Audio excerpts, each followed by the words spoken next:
Halo semuanya, ya kita jumpa lagi dalam video pembelajaran. Kali ini kita akan belajar PKN, ya, yaitu mengenai pertahanan dan keamanan negara. Ya, apa yang ada di pikiran kalian jika mendengar pertahanan dan keamanan negara? Pasti bela negara, tentara, ya, tidak salah. Nah, tapi untuk lebih jelasnya kita pahami dulu apa sih itu pertahanan dan keamanan negara. Sebagai perantara, terbentuknya negara Indonesia berkat perjuangan seluruh rakyat Indonesia. Sejak dahulu Indonesia selalu menjadi incaran bangsa asing. Ya. Potensi wilayahnya yang luas dan kekayaan alam yang banyak adalah salah satu faktornya. Walaupun demikian, ternyata ancaman tidak hanya datang dari luar, tetapi juga dari dalam. Ya. Terbukti setelah terbentuknya Negara Kesatuan Republik Indonesia atau setelah kemerdekaan, ancaman dan gangguan dari dalam juga timbul. Ya. Mulai dari yang bersifat fisik ya sampai ideologis ya. Apalagi akhir-akhir ini kalian lihat sendiri ya seperti apa suasananya di Indonesia. Nah, pengertian pertahanan dan keamanan negara. Berdasarkan Undang-Undang Nomor 3 Tahun 2002, yang dimaksud dengan pertahanan negara adalah segala usaha untuk mempertahankan kedaulatan negara, keutuhan wilayah negara, dan keselamatan segenap bangsa dari ancaman dan gangguan terhadap keutuhan bangsa dan negara. Nah, sedangkan berdasarkan buku TANAS ya atau Ketahanan Nasional, pertahanan negara pada hakikatnya merupakan segala upaya pertahanan bersifat semesta yang penyelenggaraannya berdasarkan pada kesadaran akan hak dan kewajiban seluruh warga negara serta keyakinan pada kekuatan sendiri untuk mempertahankan kelangsungan hidup bangsa dan negara Indonesia yang merdeka dan berdaulat. Sistem pertahanan negara yang bersifat semesta itu bercirikan kerakyatan, kesemestaan, dan kewilayahan. Kerakyatan mengandung makna bahwa orientasi pertahanan diabdikan oleh dan untuk kepentingan seluruh rakyat. Kesemestaan mengandung makna bahwa seluruh sumber daya nasional daya gunakan bagi upaya pertahanan. Nah, pertahanan negara disebut juga dengan pertahanan nasional. Nah, pertahanan negara ini diselenggarakan oleh pemerintah melalui sistem pertahanan negara. Nah, adapun keamanan merupakan istilah yang secara sederhana dapat dimengerti sebagai suasana bebas dan dari segala bentuk ancaman bahaya, kecemasan, dan ketakutan. Nah, secara leksikal, keamanan dapat dimaknai sebagai keadaan aman atau ketentraman. Nah, dalam kajian tradisional, keamanan ini lebih sering ditafsirkan dalam konteks ancaman fisik yang berasal dari luar. Ya, walaupun sekarang berkembang dari dalam juga. Kemudian tujuan pertahanan dan keamanan negara. Pertahanan negara ini punya tujuan ya, untuk menjaga dan melindungi kedaulatan negara, keutuhan wilayah negara Kesatuan Republik Indonesia, dan keselamatan bangsa dari segala bentuk ancaman. Tujuan pertahanan negara dalam menjaga kedaulatan negara mencakup upaya untuk menjaga sistem ideologi negara dan sistem politik negara. Dalam menjaga sistem ideologi negara, upaya pertahanan negara diarahkan untuk mengawal dan mengamankan Pancasila sebagai dasar negara dan falsafah bangsa Indonesia.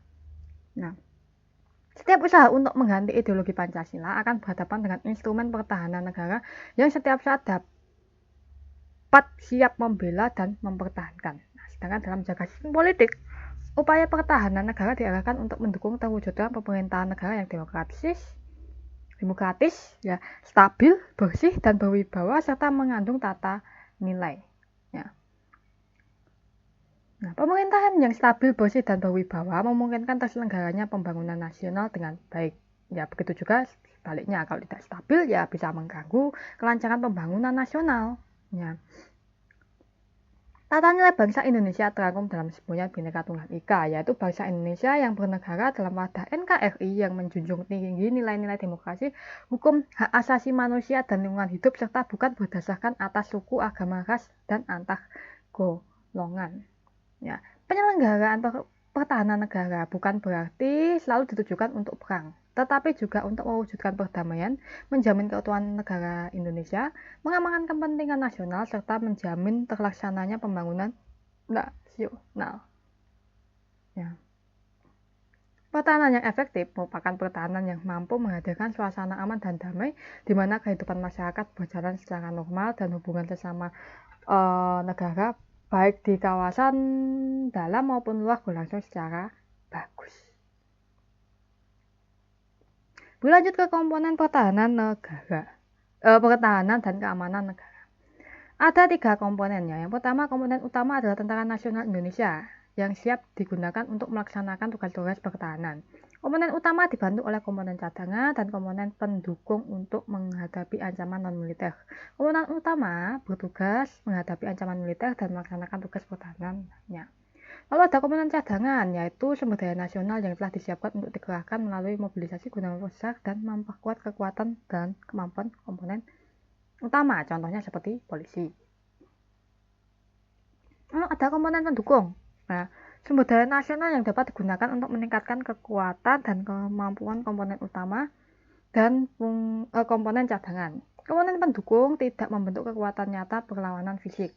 Nah, komponen ini punya fungsi memperkuat dan meningkatkan kemampuan kedua komponen sebelumnya. Ya, komponen ini terdiri atas sumber daya nasional yang termasuk komponen pendukung ini adalah sumber daya alam, sumber daya manusia, dan sumber daya buatan.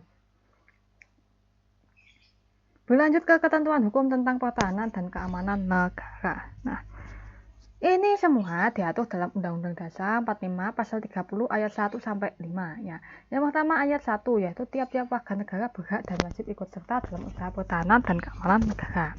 Ayat 2, usaha pertahanan dan keamanan negara dilaksanakan melalui sistem pertahanan dan keamanan rakyat semesta oleh TNI dan Kepolisian RI sebagai kekuatan utama dan rakyat sebagai pendukung. Ayat 3, TNI ini terdiri atas Angkatan Darat, Angkatan Laut, Angkatan Udara sebagai alat negara yang bertugas mempertahankan, melindungi, dan memelihara keutuhan dan kedaulatan negara.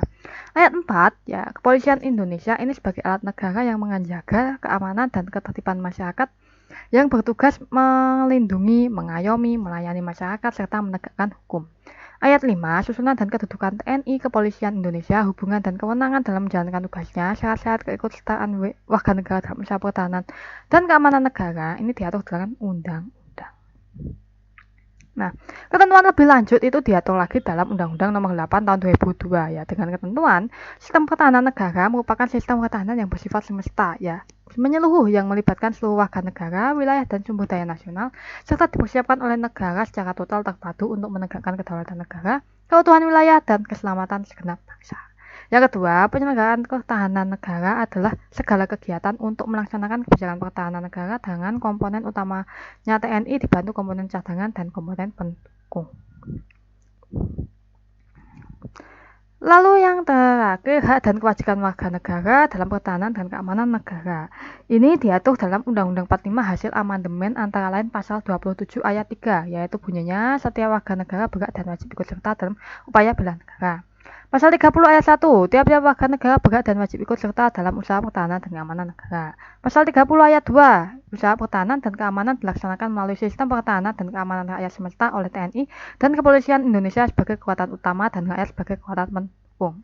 Nah, hak dan kewajiban warga negara dalam pertahanan dan keamanan ini berkaitan dengan upaya bela negara ditegaskan lagi dalam pasal 9 ayat 1 Undang-Undang Indonesia Nomor 3 Tahun 2002 yang bunyinya setiap warga negara wajib ikut serta dalam upaya bela negara dalam penyelenggaraan pertahanan negara. Ya, upaya bela negara dapat diwujudkan melalui pendidikan kewarganegaraan, pelatihan dasar kemiliteran, pengabdian sesuai profesi, dan lain sebagainya. Walaupun bangsa Indonesia ini telah merdeka, bukan berarti kita telah terlepas dari segala bentuk ancaman, gangguan, hambatan, dan tantangannya atau kalau disingkat AGHT. Nah, sudah menjadi kewajiban kita sebagai warga negara Indonesia ini untuk terus menjaga dan mempertahankan keutuhan serta kemerdekaan negara Indonesia. Ya, baik itu ancaman dari luar maupun dari dalam. Nah, akhirnya selesai juga penjelasan mengenai pertahanan dan keamanan negara Indonesia. Terima kasih sudah menyimak. Sampai jumpa pada video selanjutnya.